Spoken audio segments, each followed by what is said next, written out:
Okay, a little hiking tip here for you.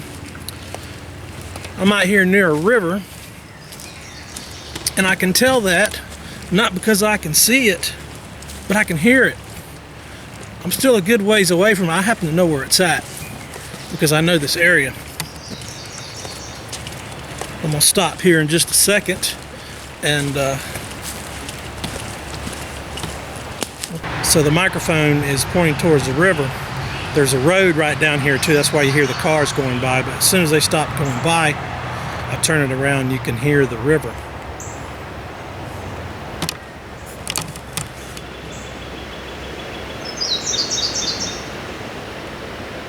I don't know if you can hear that or not, but that is the distinct sound of a river. It's kind of a low, mid-range, upper mid-range sound, and it's very consistent, very steady.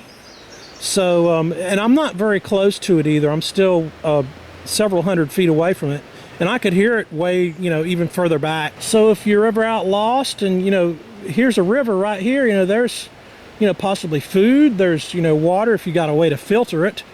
And you can usually find civilization not far from a river too, unless you're way out, in the mountains, way out in the west. But there's usually a lot of civilization around rivers.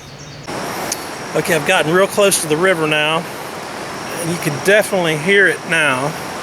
It's kind of muddy around here because it rained really hard last night, but the sun came out all day today, and I waited a little while before I came out. So I'm running into some mud. Let me take you down here to the river, and we'll see what's going on here.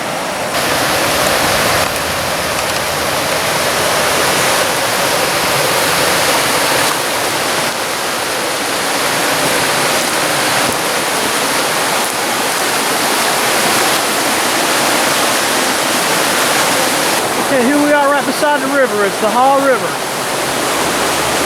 And you can hear that sound really good now. It's kind of a rolling, rumbling sound. It's really got lots of frequencies in it. It's mainly low and mid frequencies. It's quite tranquil.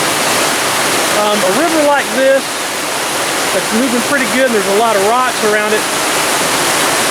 And this is a fairly shallow river, but it can be quite dangerous to try and cross. You just have to remember that where you get in the river, you might not necessarily come out in the same spot on the other side. Now over here you can see that it's not moving very fast at all. You probably swim across that, or get pretty much straight across in a boat, rowboat or canoe, or like I said, a rubber raft or something like that. But right over here, where it's running pretty rough, you can see it's moving pretty fast, coming over these rocks, and those rocks are quite slippery, and they can be quite dangerous. You could fall, hit your head, and drown, crack your head open and bleed to death rather quickly. So you just have to be sensible if you really have to cross the river. You might want to try it over here where the water's nice and calm. It is still moving, but it's not rocky and rough like it is over here. You can stand a pretty good chance of slipping and falling. Now, sometimes near trailheads and stuff, if they go around or over top of the river, they'll have bridges, but sometimes they just have like a really strong line or cable that goes across the river, and it's at head height, so you can reach it. And if you've got some really good rubber shoes on, some trail runners, or maybe even some skin diving shoes or something like that, to where you can grip the rock really good and you won't slip as easily, you can just hold on to that cable or line and just step across nice and slow. But if there's a cable going across the river, it's usually in a very optimal spot where it's shallow and lots of places. But as you know, a river can change during a storm or heavy rain or snow melt or anything like that. We don't have a whole lot of snow melt here in North Carolina, especially this part of North Carolina. You go up to the mountains of North Carolina, there is more snow melt. We've actually got the highest peak on the east coast here in North Carolina, Mount Mitchell. But I don't live anywhere near that. I'm more in the Piedmont area, so we do get some snow, but it's not nearly as bad as what you get up in the mountains. It really is beautiful. But just remember that sound. That is the definite sound of a river. Just want to get another shot of this river here. It's such a nice location. Very tranquil, peaceful.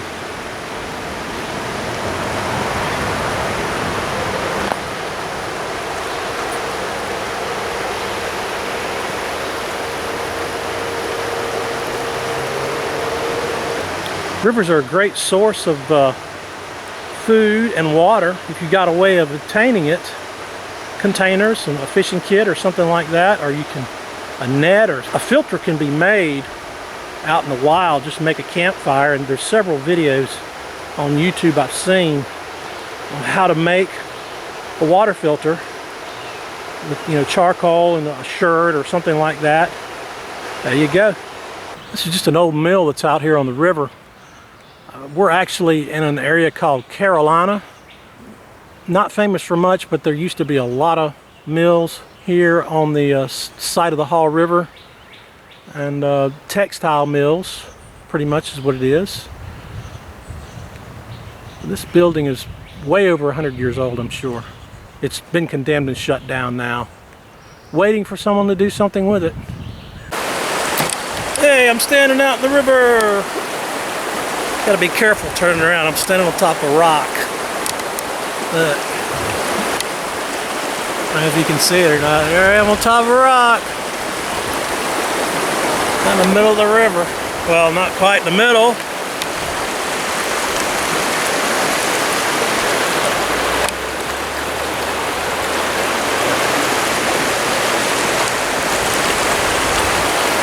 Who needs a stick pick when you got a tripod, eh?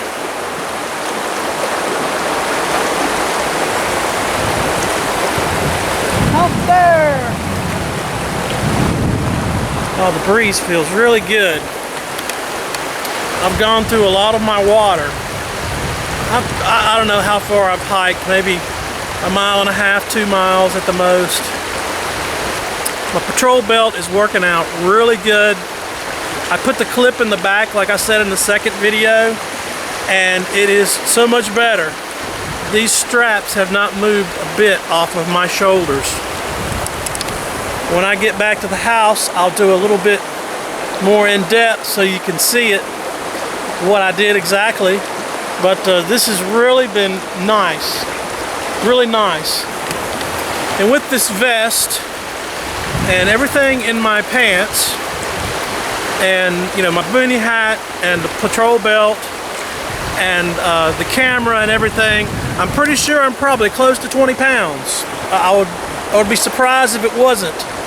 I've got to be close because I weighed the belt itself, by itself, with all the goodies inside of it, and it was like 14 pounds, a little over 14 pounds. All this stuff, it adds up, and the camera probably weighs a couple pounds by itself with the tripod. So I've got to be at 20 pounds, and I've been quite comfortable wearing this rig the whole day. I've been out for probably 2 hours. That first part of the trail that I filmed in the last video, it was not nearly as rough as if I'd have kept going a little bit further, which I did today. I'd have found that it was a lot more uphills, a lot more roots. And as you can see, the river here is full of rocks, but I'm not walking across the river, but I'm only about maybe 20-30 feet away from the shore. But I found several spots, I don't know if you can see back behind me or not, where you can just kind of step across the rocks and get out to here. So I'm going to do another, probably a loadout video, and I'll show you the clips in the back that I did when I get home.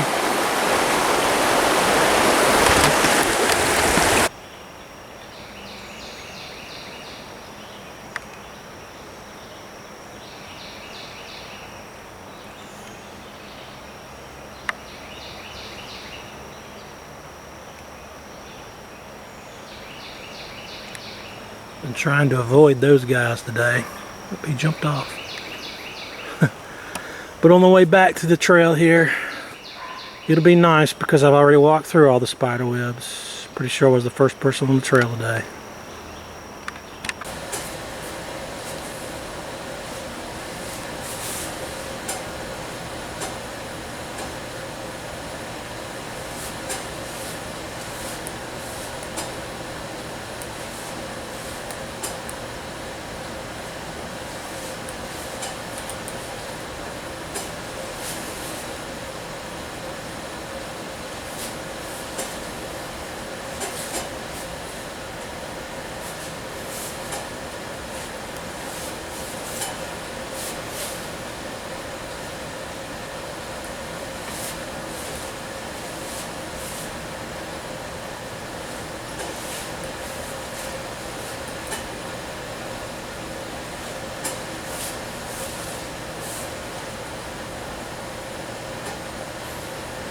I took the patrol belt out on the trail again today.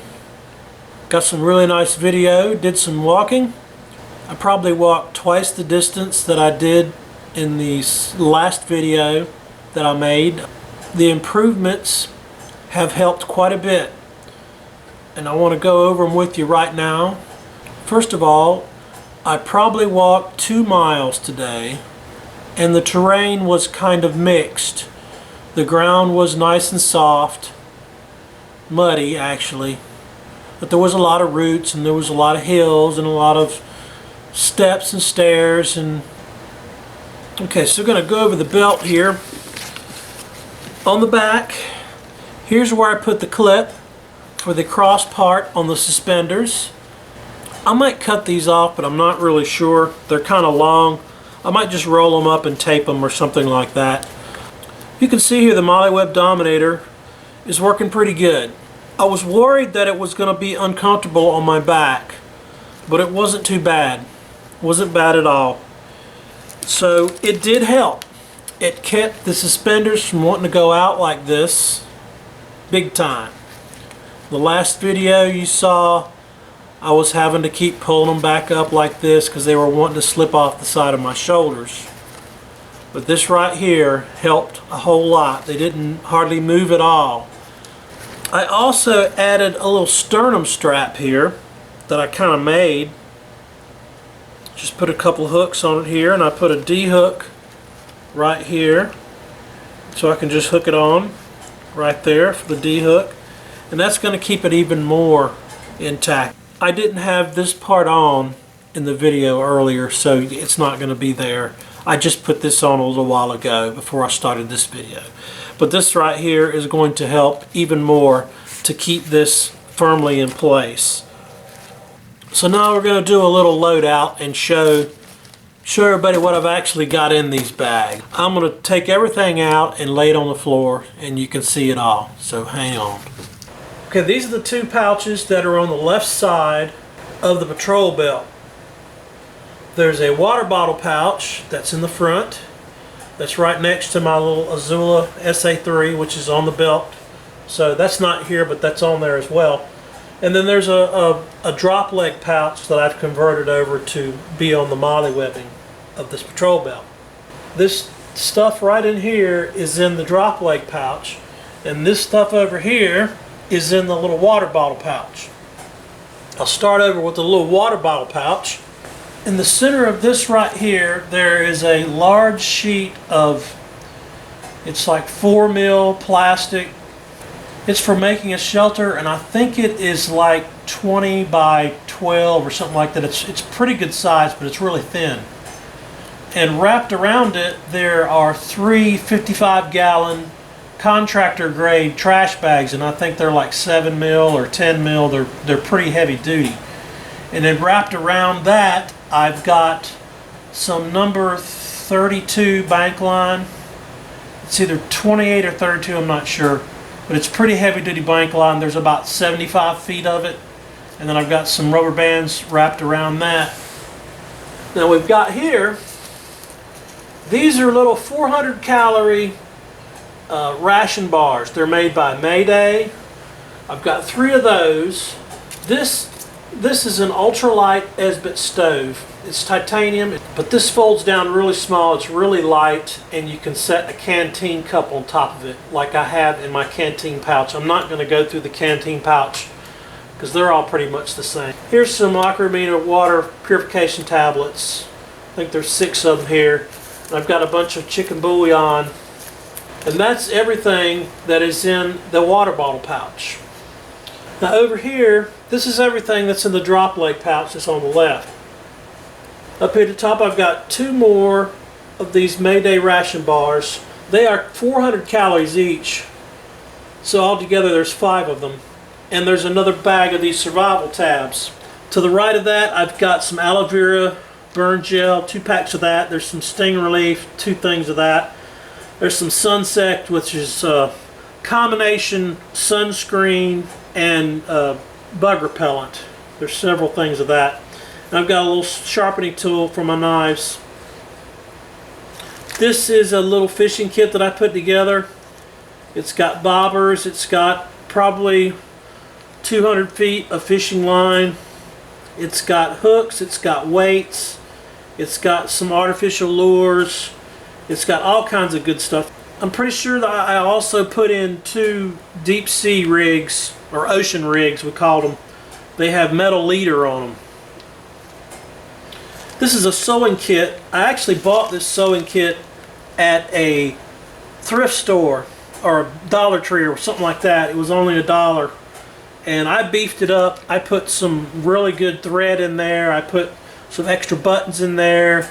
I put some extra needles in there. There's a real big sail needle in there. It's not the same as the one I bought it at the store, because when you buy those at the thrift store, you know, or the dollar market, whatever, they're not very good. So you have to take and beef them up. That's why I've got the container in this other little bit. It's kind of a burlap sack type thing, and it's also in a plastic bag.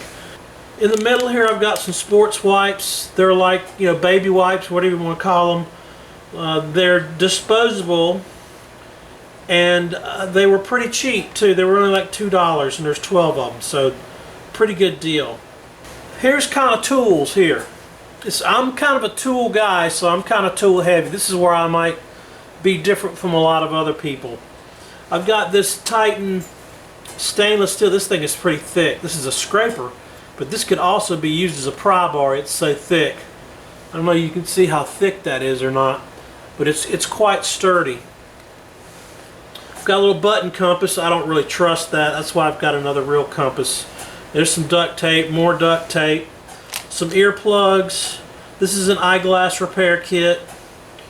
I looked everywhere to try and find a multi-tool like this. This is made by the Jeep Corporation. I think I had to import it from Germany or someplace like that. It took forever for me to get it. I've actually got 2 of them. As you can see, it opens up and it's got a regular shaped pair of pliers, a flat. Most of your multi-tools have needle nose, and sometimes needle nose doesn't do the trick. So that's why I've got that there. And it's got a knife in it. It's got, you know, several other tools. It's also got an adjustable wrench. That's pretty neat too. I thought that was really cool. So I've actually got a wrench here, and it's real small and it's fairly light. I mean, it's stainless, so it's thick too, so it's pretty tough. The adjustable wrench is not the greatest in the world, but in a pinch it'll work. There's the blade. It's kind of a small blade, and it's got some screwdriver bits in there as well. This is just a level. Okay, right here in this dry bag, I've got several good items, and this is a really nice dry bag. I put a lot of money into it. Yeah. Probably spent more money than I should have on a dry bag, but it's when you fold it down right, it won't leak. Whatever's in here will stay dry, and it's really tough. It's not just like a regular Ziploc bag. It's really thick material. I've got several items, again, tool stuff. Like this whole section is tools. This is a case knife. It is a leather working knife. It's got an owl on it, which is like a poker, a long, skinny type blade that you can work with leather, poke holes in leather and stuff. And it's got a couple knives on it too. It's a pocket knife, but it's a specialized pocket knife. Here's a set of Fiskars folding scissors, and you'll see that I left the cardboard in here too. And there's several pieces of inner cardboard in this case knife box too. That's for fire starting reasons. These scissors are really sharp. They're really nice. Fiskars makes some of the best scissors in the world. Okay, right here I've got some more bank line. There's probably 150 feet, but this is the smaller bank line. I think it's like number 18 or something like that. But it can be useful. I've got a bunch of snare wire in here that's wrapped around this with a Ranger band as well. Right here is one of those really nice chainsaws, hand-operated chainsaws. It's got a real chainsaw blade on it, and you go like this to cut the wood. In the center, there's a big tube of super glue in here. There's about 15 or 20 feet of some hook and loop. It's about that wide, and it's really strong hook and loop. It's not like Velcro. It's extremely strong. And right here beside that is a fire kit. There's a piece of tinfoil in there that folds out really big. There's one of those match carriers that's full of hurricane matches. There's some of those Coughlin's stick matches. They're real thick and long. They burn for a long period of time. There's Vaseline coated cotton balls. There's some jute twine. There's a fire steel, and there's all kinds of goodies in there for starting a fire. Okay, this is the contents of the drop leg pouch that is on the right side. Like I said, there's also a canteen and a canteen carrier, and there's a little cup in the canteen carrier, and there's also a few other little minor items that I keep in there. But this is the same thing that everybody else has got in their canteen carrier. It is the GI model, GI canteen carrier, actually made for the military. But here, let's go over this right here real quick. First, I've got a casualty blanket, one of those really nice casualty blankets. This thing is 5 by 8, and I can wrap up. I'm 6 feet tall. I can wrap up in this thing really nicely, completely, just like a cocoon, be inside this thing. And it's got the Mylar on the inside, but it's also reinforced, so it's very tough. I've got some rubber bands wrapped around it. On the inside of it, I've got this bottle of potassium iodine, which you can argue about all day will help you if you get a little bit of radiation, but I don't think it's going to help you if you get a really good dose of radiation. It's supposed to be good for your liver, because that's apparently the liver is one of the first places radiation will hit. If you get hit by a good dose of radiation, probably nothing's going to save you, but a small amount, that might help you. But iodine is also good for lots of stuff, so there's no bad reason not to have it in an emergency kit. Got a couple, I think these are like 6-hour candles, 6 or 9-hour candles, just to have. Got one of this is one of those little cheap emergency blankets.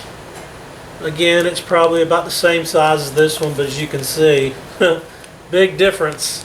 This right here you could probably use in a super shelter. Attach it to the back of a lean-to that you make so it reflects a fire, and then wrap up in this if you get cold. I also carry a bunch of hand warmers in this kit too, but it's summertime now, so I don't have them in there.